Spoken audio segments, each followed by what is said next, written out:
कारण का बरं, मुळामध्ये जो देव सांगायचा आहे तो देव मुळामध्ये तो मानतच नाही ना. त्याच्या दृष्टीने देव नावाची वस्तू नाहीच आहे. जर ज्याच्या दृष्टीने देवाबद्दल आस्थाच नाहीये, प्रेम नाहीये, देव नावाची वस्तू ज्याच्या दृष्टीने विद्यमान या जगामध्ये नाहीच आहे, त्याला देव सांगून उपयोग आहे का? कारण जे सांगायचंय ते त्याला मान्य पाहिजे ना, त्याला त्याने मानलं पाहिजे.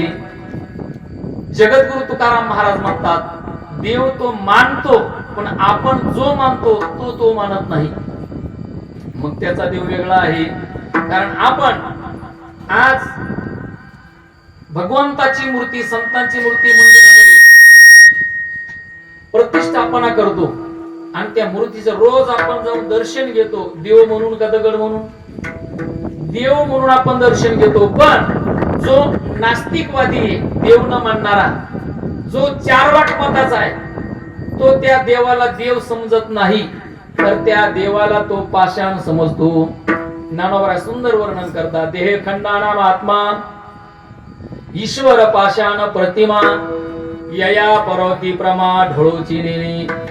ज्ञानोबा वर्णन करतात, बाबा तो त्या मूर्तीला ईश्वर पाषाण प्रतिमा, त्या मूर्तीला तो पाषाण समजतो.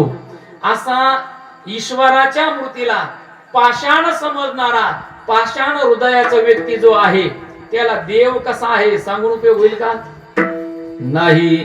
तुकाराम महाराज म्हणतात तो देव मानतो, पण कोणता मानतो? जगद्गुरु तुकोबराय वर्णन करतात,